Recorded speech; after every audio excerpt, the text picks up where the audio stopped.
So hello everyone and welcome back to the channel. दोस्तों आज की इस वीडियो में मैंने आपके लिए टॉप 10 जावा क्वेश्चन बना रखा है। लोगों ने बहुत सारे डाउट पूछा था कि सर क्वेश्चन जावा पे भी बनाइए, तो यहाँ पे मैं टॉप 10 जावा क्वेश्चन ले करके आया हूँ। अगर आप किसी चीज़ के लिए प्रिपेयर कर रहे हैं या फिर वाइवा के लिए प्रिपेयर कर रहे हैं कॉलेज में, या फिर अगर आप किसी कंपनी को क्रैक करने के लिए प्रिपेयर कर रहे हैं और आपने जावा प्रोग्रामिंग लैंग्वेज में आपकी ज़्यादा कमांड है, तो ये क्वेश्चन आप टॉप 10 जावा क्वेश्चन एक बार देख लीजिएगा, क्योंकि यहाँ पे मैंने क्वेश्चन के साथ आंसर भी लिख रखा है, तो इनको भी आप जाकर के गो थ्रू हो जाइए। और मैं आपको यहाँ पे बताऊंगा भी कि किस तरीके से आपको उस आंसर को देना है, ठीक है, इंटरव्यूअर के सामने या फिर आप वाइवा दे रहे हैं। तो काफ़ी ज़्यादा वीडियो इंटरेस्टिंग होने वाली है और नॉलेजफुल होने वाली है। तो अगर आप चैनल पे नए हैं तो चैनल को सब्सक्राइब जरूर कर लीजिए। तो चलिए वीडियो को स्टार्ट करते हैं। तो दोस्तों यहाँ पे मैंने टॉप 10 जावा क्वेश्चन लिख रखे हैं, आप देख सकते हैं। अगर आप विप्रो, कैपजेमिनी, इन्फोसिस, एसेंचर का अगर आप एग्जाम दे रहे हैं और अगर आपने रेज्यूमे में जावा लिख रखा है, तो ये टॉप 10 जावा क्वेश्चन आपके लिए मोस्ट इंपॉर्टेंट होने वाले हैं और इसको वन बाय वन मैं आपको एक्सप्लेन भी करूंगा। तो चलिए मैं आपको स्टार्ट करते हैं और मैं आपको सारे क्वेश्चन बताता हूँ। तो सबसे पहला क्वेश्चन आता है कि what is Java and what are the features of Java. जब कभी भी अगर आप एक जावा पढ़ना स्टार्ट करते हैं तो सबसे पहला क्वेश्चन आपसे इंटरव्यूअर यही पूछेगा कि जावा क्या होता है और फीचर्स ऑफ जावा क्या होता है। तो यहाँ पे जावा एक हाई लेवल प्रोग्रामिंग लैंग्वेज होता है और प्लेटफॉर्म इंडिपेंडेंट होता है। और Java is a collection of objects, it was developed by Sun micro systems, there are a lot of application, website and games that are developed using Java. तो बहुत सारे game, applications और website होती हैं जो जावा से बनाई जाती हैं, ठीक है। तो ये हो गया डेफिनेशन। तो आपको कैसे बताना है कि जावा एक हाई लेवल प्रोग्रामिंग लैंग्वेज है, प्लेटफॉर्म इंडिपेंडेंट है। तो यहां पे नेक्स्ट क्वेश्चन भी आएगा कि जावा प्लेटफॉर्म इंडिपेंडेंट क्यों है, तो उसको मैं आगे आपको बताऊंगा। तो अभी के लिए आपको इतना याद रखना है, Java is a collection of object, it was developed by Sun micro systems and there are a lot of application, website and game that are developed using Java. तो आपको इतना याद रख लेना है। और यहाँ पे मैंने जो टॉप 10 क्वेश्चन बनाए हैं वो सिर्फ जावा पे है, ऊप्स पे बिल्कुल नहीं है, क्योंकि दोस्तों यहाँ पे मैंने जो है ऊप्स के लिए आपको एक नेक्स्ट वीडियो में बताऊंगा ऊप्स कॉन्सेप्ट के भी कौन कौन से इंपॉर्टेंट क्वेश्चन है, ठीक है। तो यहाँ पे सिर्फ जावा पे ही बेस्ड सारे क्वेश्चन मैं आपको बताऊंगा। तो सबसे पहले फीचर्स ऑफ जावा की बात करें तो दोस्तों ऊप्स कॉन्सेप्ट होता है जो कि मोस्ट इंपॉर्टेंट होता है। इनहेरिटेंस, इनकैप्सुलेशन, पॉलीमॉर्फिज्म, एब्स्ट्रैक्शन, तो ये चारों जो है आपको इनको पढ़ लेना है और आगे भी वीडियो बनाऊंगा तो आपको वहां पे समझाऊंगा कि ये सारी चीजें होती क्या है। फिर दूसरा यहाँ पे आता है कि प्लेटफॉर्म इंडिपेंडेंट होता है, जैसे कि आपको यहाँ पे डिफिनेशन में ही दिख रहा होगा कि प्लेटफॉर्म इंडिपेंडेंट होता है। फिर थर्ड यहाँ पे हाई परफॉर्मेंस है। फिर यहाँ पे मल्टी थ्रेडेड है, क्योंकि जावा जो है मल्टी थ्रेडिंग भी सपोर्ट करता है। तो आपको ये चीजें आपको याद कर लेनी है कि पहले जावा की डिफिनेशन आपको याद कर लेनी है, फिर फीचर्स ऑफ जावा आपको याद कर लेना है। अब हम लोग नेक्स्ट क्वेश्चन पे बढ़ते हैं। जो दूसरा क्वेश्चन है, what Java is platform independent, तो यहाँ पे सबसे पहले वाई होगा, why Java is platform independent. तो यहाँ पे थोड़ी सी मिस्टेक है, आप इसको करेक्ट कर लीजिएगा। और ये सारे क्वेश्चन आप अपने जो है नोट्स में भी ऐड कर लीजिएगा, क्योंकि काफी क्वेश्चन मैं आपको बताऊंगा। तो सबसे पहले यहाँ पे आपने पिछले क्वेश्चन में देखा कि जावा प्लेटफॉर्म इंडिपेंडेंट होता है। तो अब यहाँ पे बात करते हैं कि जावा प्लेटफॉर्म इंडिपेंडेंट क्यों होता है। Java is platform independent because it does not depend on any of the platform. ये किसी भी प्लेटफॉर्म पे डिपेंड नहीं होता है, ठीक है। जावा जो होता है किसी भी प्लेटफॉर्म पे डिपेंड नहीं होता है। Hence Java is platform independent language. In Java program are compiled into byte code and that byte code is platform independent. अब यहाँ पे जो सबसे बड़ा जो इंपॉर्टेंट चीज है प्लेटफॉर्म इंडिपेंडेंट का रीजन, वो ये है कि जो बाइट कोड होता है वो प्लेटफॉर्म इंडिपेंडेंट है। आप किसी भी प्लेटफॉर्म पे इसे चला सकते हैं, ठीक है। तो ये प्लेटफॉर्म इंडिपेंडेंट है, इसी वजह से जो जावा होता है वो प्लेटफॉर्म इंडिपेंडेंट है। तो अगर आप इंटरव्यूअर ने आपसे पूछा तो इस तरीके से आंसर करना है, जावा में जो प्रोग्राम्स आप लिखते हैं वो कंपाइल होता है बाइट कोड में and that byte code is platform independent, that's why Java is platform independent language. तो आई होप आपको ये क्वेश्चन भी समझ में आ गया होगा। तो दोस्तों यहाँ पे जो थर्ड क्वेश्चन है वो है डिफरेंस बिटवीन जेडीके, जेआरई और जेवीएम। आपने ये नाम बहुत बार सुना होगा, जेडीके, जेआरई और जेवीएम। जब भी कभी भी आप जावा पढ़ते हैं तो मैं आपको इसको जो है एक्सप्लेन नहीं कर रहा हूँ, डिफिनीशन बताऊंगा नहीं, आप खुद लिख लीजिएगा। जेवीएम की मैंने यहाँ पे डिफिनीशन लिख रखी है, तो मैं आपको समझा दूंगा, आप खुद ही डिफिनीशन बता सकते हैं। जेडीके का सबसे पहले जो मतलब होता है वो जावा डेवलपमेंट किट होता है। अब जावा डेवलपमेंट किट के अंदर क्या क्या आता है, जेआरई आता है, डेवलपमेंट टूल्स एग्जाम्पल जावा सी, जावा एटसेट्रा और जेवीएम। तो जेडीके जो होता है वो क्या होता है, कॉम्बिनेशन होता है जेआरई का और जेवीएम का, ठीक है। तो ये चीज आपको ध्यान रखना है। तो आप इससे जो है डिफिनीशन बना सकते हैं कि JDK is equals to JRE plus JVM, ठीक है। अब अगर आपको जेआरई की डिफिनीशन बतानी है तो सबसे पहले इसका जो है आप फुल फॉर्म बताएंगे। जावा रन टाइम इन्वायरमेंट होता है। फिर जावा रन टाइम इन्वायरमेंट के अंदर क्या क्या चीजें आती हैं, सबसे पहले तो डेवलपमेंट टूल्स आता है, जैसे जावा कंपाइलर आता है, जावा आता है। और जेआरई के अंदर क्या होता है, जेवीएम आता है, सेट ऑफ लाइब्रेरीज आता है जैसे जार हो गया, और अदर फाइल्स आता है, ठीक है, जेआरई के अंदर। अब अगर जेवीएम की हम बात करें तो जेवीएम की डिफिनीशन कैसे लिखेंगे, सबसे पहले ये जावा वर्चुअल मशीन होता है, फुल फॉर्म। फिर जावा वर्चुअल मशीन क्या होता है वो देख लीजिए, it is called a virtual machine. जैसे जावा वर्चुअल मशीन इसका फुल फॉर्म होता है, it is called a virtual machine because it does not physically exist. ये फिजिकली एग्जिस्ट नहीं करता। It is a specification that provide a run time environment in which Java byte code can be executed. जहां पे जावा byte code execute करता है वो कौन करता है, जावा वर्चुअल मशीन, ठीक है। तो आपको ये चीज ध्यान रख लेना है, और इसकी डिफिनीशन भी मैंने यहाँ पे लिख रखी है, और जेआरई की भी आपको डिफिनीशन बता दिया, और जेडीके की भी आपको डिफिनीशन बता दिया कि जेडीके के अंदर जेआरई प्लस जेवीएम होता है, और जेआरई के अंदर ये सारी चीजें होती है, और जेवीएम की डिफिनीशन आपको यहाँ पे मैंने लिख दी है। तो आई होप आपको थर्ड क्वेश्चन भी समझ में आ गया होगा। तो दोस्तों यहाँ पे जो फोर्थ क्वेश्चन है, why Java is not 100% object oriented. आपने बहुत बार सुना होगा कि जब भी कभी भी लोग जावा का नाम बोलते हैं तो ऊप्स कॉन्सेप्ट का भी नाम आता है। तो ऊप्स कॉन्सेप्ट का जो नाम आता है कि जावा जो है ऊप्स कॉन्सेप्ट है, ठीक है। Java is not 100% object oriented. अब इसकी डिफिनीशन क्या है कि जावा 100%, लोग कहते हैं कि जावा जो है ऊप्स कॉन्सेप्ट को सपोर्ट करता है लेकिन 100% सपोर्ट नहीं करता। मतलब जावा जो है 100% ऑब्जेक्ट ओरिएंटेड प्रोग्रामिंग लैंग्वेज नहीं है। क्यों नहीं है, चलिए वो देख लेते हैं। Java is not fully object oriented, क्यों, because it support primitive data type like integer, byte, long etcetera which are not object. मतलब कि जावा के अंदर कुछ प्रिमिटिव डेटा टाइप्स होते हैं, ठीक है। प्रिमिटिव डेटा टाइप्स कौन कौन से होते हैं, जैसे इंटीजर हो गया, बाइट हो गया, लॉन्ग हो गया। जब हम लोग ऐसे लिखते हैं integer INT A is equals to, जैसे मान लीजिए 10 लिख दिया, ठीक है, ऐसे ही तो वेरिएबल को हम लोग जो है डिक्लेयर करते हैं, ठीक है, और इनिशियलाइज भी करते हैं। Int a is equals to 10 जैसे मैंने जावा में लिख दिया, तो वही चीज यहाँ पे कह रहा है कि जो प्रिमिटिव डेटा टाइप्स होते हैं, जैसे इंटीजर हो गया, इसकी जगह पे बाइट हो गया, लॉन्ग हो गया, विच आर नॉट ऑब्जेक्ट। ये सारे जो है प्रिमिटिव डेटा टाइप्स, ये ऑब्जेक्ट नहीं है। Because in Java we use data type like integer, float, double, etc.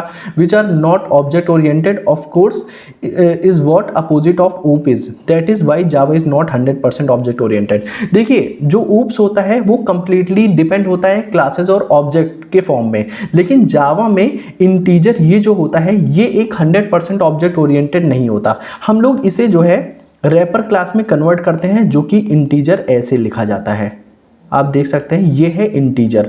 तो ये क्या है, ऑब्जेक्ट है। लेकिन ये जो INT लिखा है ये एक प्रिमिटिव डेटा टाइप है जो कि ऑब्जेक्ट नहीं है। तो आपको इसको डिफिनेशन कैसे करना है कि जावा is not fully object oriented because it support primitive data type, जैसे इंटीजर, बाइट, लॉन्ग हो गया, ये सारे ऑब्जेक्ट नहीं होते हैं। इन जावा में data types like integer, float, double which are not object oriented, ये ऑब्जेक्ट ओरिएंटेड नहीं होते हैं।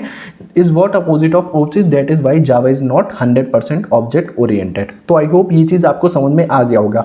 अब अगर आपको ये इंटरव्यूअर क्वेश्चन पूछता है कि जावा को अगर जो है आपको 100% ऑब्जेक्ट ओरिएंटेड बनाना है तो क्या करना पड़ेगा, उसके लिए जो प्रिमिटिव डेटा टाइप है ना, इसको आपको कन्वर्ट करना पड़ेगा रैपर क्लास में, रैपर क्लास, ठीक है। तो ये चीज आपको ध्यान रखना है। आप रैपर क्लास के थ्रू जो है इनको प्रिमिटिव डेटा टाइप को ऑब्जेक्ट में कन्वर्ट कर सकते हैं, तो आप जो है जावा को 100% ऑब्जेक्ट ओरिएंटेड बना सकते हैं।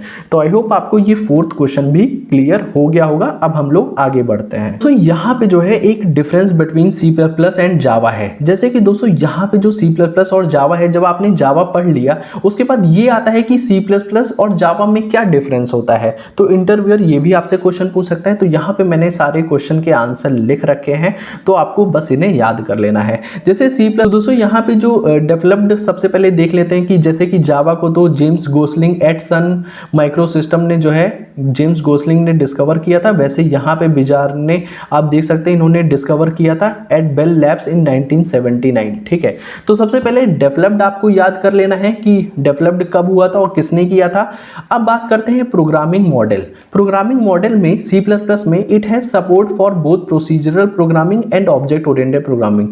देखो इसका जो है जो सी प्लस प्लस होता है दोनों सपोर्ट करता है, प्रोसीजरल प्रोग्रामिंग और ऑब्जेक्ट ओरिएंटेड प्रोग्रामिंग, लेकिन जावा सिर्फ ऑब्जेक्ट ओरिएंटेड प्रोग्रामिंग मॉडल को ही सपोर्ट करता है। तो ये चीज आपको ध्यान रख लेनी है। अब प्लेटफॉर्म डिपेंडेंस की बात करें तो अभी तक आपने ये देखा कि जावा जो होता है वो प्लेटफॉर्म इंडिपेंडेंट होता है, लेकिन सी प्लस प्लस क्या होता है, प्लेटफॉर्म डिपेंडेंट होता है। ठीक है, तो इससे आपको क्लियर हो गया। और प्लेटफॉर्म इंडिपेंडेंट क्यों होता है जावा, क्योंकि इसका जो बाइट कोड होता है वो प्लेटफॉर्म इंडिपेंडेंट होता है। तो अभी तक सारी चीजें क्लियर हो गई हैं।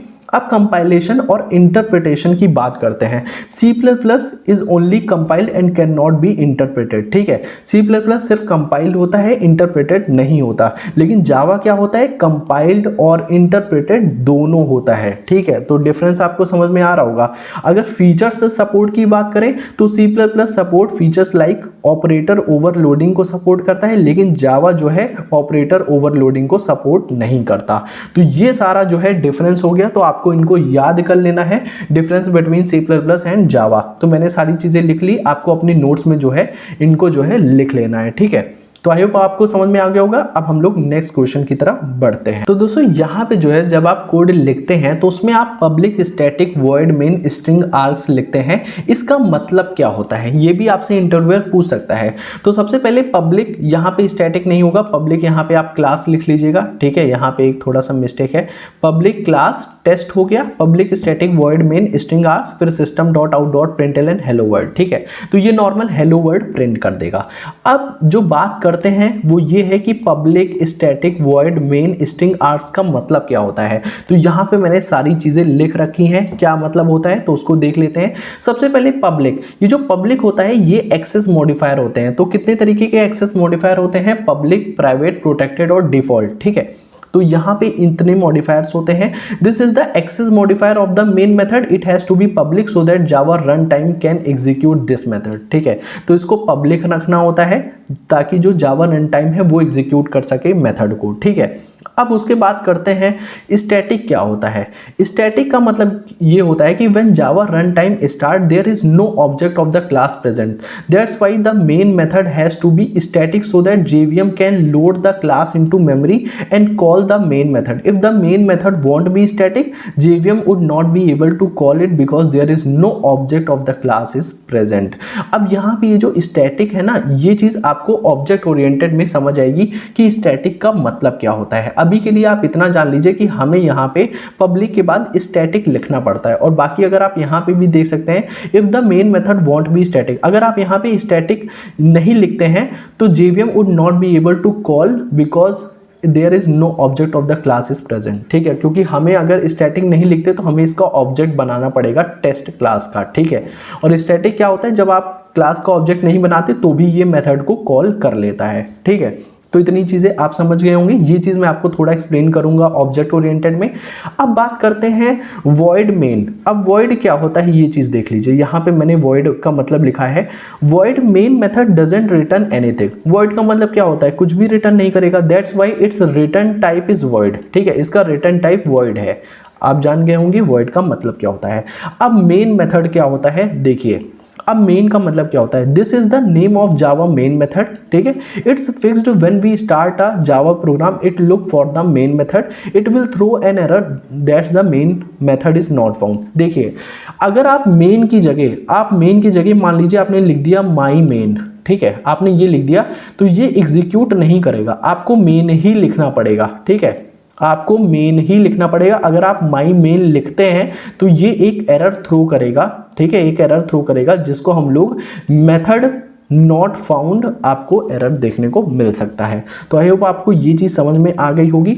अब बात करते हैं जो स्ट्रिंग आर्ग्स लिखा है इसका क्या मतलब होता है। ये एक एज एन आर्गुमेंट पास हुआ है, ठीक है, स्ट्रिंग आर का मतलब ये होता है कि Java main method accept a single argument of type string array. देखिए आप देख सकते हैं ये स्ट्रिंग एरे है।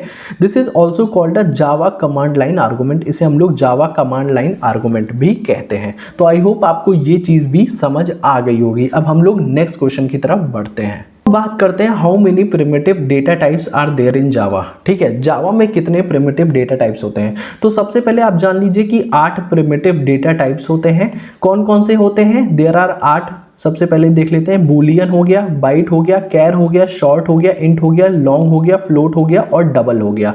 तो ये सारे जो है प्रिमिटिव डेटा टाइप्स होते हैं। तो इंटरव्यूअर ये क्वेश्चन आपसे पूछ सकता है कि कितने टाइप के प्रिमिटिव डेटा टाइप्स होते हैं। तो आपको ये सारी चीजें बतानी है कि there are 8 primitive data types, boolean, byte, char, short, int, long, float और डबल। ठीक है, आपको ये चीज ध्यान रख लेना है। अब नेक्स्ट क्वेश्चन की तरफ बढ़ते हैं। जैसा कि दोस्तों मैंने आपको पिछले क्वेश्चन में बताया कि प्रिमिटिव डेटा टाइप्स कितने टाइप के होते हैं। Size of data type in Java, size of कह सकते हैं यहाँ पे प्रिमिटिव। ठीक है, size of primitive data types कितने टाइप के होते हैं, चलिए वो जान लेते हैं। सबसे पहले बाइट। ठीक है, बाइट कितना लेता है? 1 बाइट लेता है। Stores whole number from -128 to 127। तो कभी कभी जो है प्रिमिटिव डेटा टाइप की साइज भी पूछ लेते हैं इंटरव्यूअर। तो आपको ये चीज ध्यान रखना है। यहाँ पे बाइट 1 बाइट लेता है, शॉर्ट जो है 2 बाइट लेता है, इंटीजर यहाँ पे 4 बाइट लेता है, लॉन्ग 8 बाइट लेता है, फ्लोट 4 बाइट लेता है, डबल 8 बाइट लेता है, बूलियन 1 बिट लेता है और कैर यहाँ पे 2 बाइट लेता है। तो ये चीज आपको ध्यान रख लेना है। ठीक है, ये सारे जो बाइट हैं ये आपको ध्यान रख लेना है, क्योंकि कभी कभी पूछ लेते हैं इंटीजर कितना बाइट लेता है। तो 4 बाइट यहाँ पे स्टोर करता है और कितना नंबर होता है ये भी चीज आप देख सकते हैं। ठीक है, और अगर शॉर्ट 2 बाइट लेता है तो इसका कितना नंबर होता है -32768 टू 32767। तो ये चीज आपको ध्यान रख लेना है। और वो चीज मैंने यहाँ पे लिख रखी है कि 8 प्रिमिटिव डेटा टाइप्स कौन कौन से होते हैं। तो ये चीज आपको ध्यान रख लेना है। तो दोस्तों आपको इसका ये नंबर नहीं याद रखना है, बस आपको ये याद रखना है कि ये कितना साइज स्टोर करता है, बस। ठीक है, अब चलते हैं नेक्स्ट क्वेश्चन की तरफ। तो दोस्तों यहाँ पे जो नेक्स्ट क्वेश्चन है, how is an infinite loop declared in Java. ठीक है, कैसे इनफाइनाइट लूप आप डिक्लेयर्ड करेंगे जावा में। तो 3 तरीके के लूप होते हैं। सबसे पहले होता है फॉर लूप, व्हाइल लूप और डू व्हाइल लूप। ठीक है, अब फॉर लूप में अगर आप ऐसी कंडीशन लिख देंगे, यहाँ पे आप इनिशियलाइजेशन लिखते हैं, कंडीशन लिखते हैं, उसके बाद यहाँ पे लास्ट में अपडेशन लिखते हैं। तो अगर आप कुछ भी नहीं लिखते हैं, ऐसे ही फॉर लूप छोड़ देते हैं, तो ये इनफाइनाइट लूप में चला जाएगा। और यूजिंग व्हाइल लूप में, व्हाइल आपने ट्रू कंडीशन दे दी है तो ये हमेशा ट्रू रहेगा और अंदर कंडीशन चलता रहेगा, तो ये एक इनफाइनाइट लूप जाएगा। और डू में आपने व्हाइल में, डू व्हाइल थोड़ा सा जो है व्हाइल से डिफरेंट होता है, आप ऐसे लिखेंगे तो ये इनफाइनाइट लूप में चला जाएगा। तो आई होप आपको ये चीजें समझ में आ गई होंगी। अब हम लोग 10th क्वेश्चन की तरफ बढ़ते हैं, जो कि हमारा लास्ट क्वेश्चन है। तो दोस्तों यहाँ पे जो 10th है वो एक्सेप्शन इन जावा। देखिए जो जावा में एक्सेप्शन होते हैं उससे भी सवाल इंटरव्यूअर करता है, और बहुत सारे क्वेश्चन हैं जो अभी और भी ज्यादा हैं, तो वो मैं आपको कभी वीडियो में बताऊंगा। तो सबसे पहले इसको जान लेते हैं, एक्सेप्शन इन जावा। सबसे पहले आपको ये समझना है, जो ऑब्जेक्ट क्लास होता है वो सुपर क्लास होता है सारे क्लास का, चाहे थ्रोएबल हो, एक्सेप्शन एरर हो गया। तो अगर आपसे ये पूछा कि सुपर क्लास ऑफ थ्रोएबल क्या होता है, तो आप बताएंगे ऑब्जेक्ट क्लास। ठीक है, तो object class is the super class of all classes in Java. ठीक है, आपको ये चीज समझ में आ गई। अगर एक्सेप्शन और एरर का आपको यहाँ पे सुपर क्लास पूछा जाएगा तो आप थ्रोएबल क्लास बताएंगे। ठीक है, तो ये चीज आपको ध्यान रखना है। अब अगर आप देखेंगे कि थ्रोएबल के अंदर 2 चीजें आती है, एक तरफ आता है एक्सेप्शन और एक तरफ आता है एरर आपका। ठीक है, और एरर कौन कौन सी आ सकती हैं, जैसे कि मशीन में कोई एरर आ गई, वर्चुअल मशीन एरर हो गया। ठीक है, एसर्शन एरर आपको देखने को जनरली मिलता है। तो वर्चुअल मशीन एरर और एसर्शन एरर, तो ये 2 टाइप के एरर हैं, और भी बहुत तरीके के एरर होते हैं। ठीक है, तो ये एरर में आ गया। एक्सेप्शन की अगर बात करें तो यहाँ पे देखिए चेक्ड एक्सेप्शन और अनचेक्ड एक्सेप्शन, 2 तरीके के यहाँ पे एक्सेप्शन आपको देखने को मिलते हैं। तो सबसे पहले आपको ऑब्जेक्ट जान लेना है। ऑब्जेक्ट क्लास सारी क्लास सुपर क्लास होता है। थ्रोएबल आप जान गए, थ्रोएबल क्लास होता है। फिर उसके अंदर एक्सेप्शन और एरर होता है। एरर में कौन कौन सी एरर आ सकती है, वर्चुअल मशीन एरर और एसर्शन एरर। और एक्सेप्शन की बात करें तो इसमें 2 तरीके के होते हैं, एक चेक्ड एक्सेप्शन और एक अनचेक्ड एक्सेप्शन। तो इसके अंदर भी होते हैं, जैसे चेक्ड में आईओ और कंपाइल टाइम एक्सेप्शन हो गया, और अनचेक्ड एक्सेप्शन में रन और नल पॉइंटर एक्सेप्शन आ गया। तो ये आपको जो है थोड़ा एक्सेप्शन के भी बारे में जान लेना है, क्योंकि इससे भी रिगार्डिंग थोड़े बहुत क्वेश्चन आपसे पूछे जाते हैं। तो आई होप आपको ये जो 10 क्वेश्चन है ये अच्छे से समझ आ गया होगा। सो आई होप ये वीडियो आपको काफ़ी ज़्यादा पसंद आई होगी। अगर आपको ऐसे ही वीडियोस देखनी है तो आप कमेंट सेक्शन में बता सकते हैं। तो अगर वीडियो अच्छी लगी हो तो लाइक करेगा और चैनल पे नए हो तो दोस्तों यहाँ पे सब्सक्राइब जरूर करेगा। तो दोस्तों मिलते हैं नेक्स्ट वीडियो में, तब तक के लिए बाय बाय।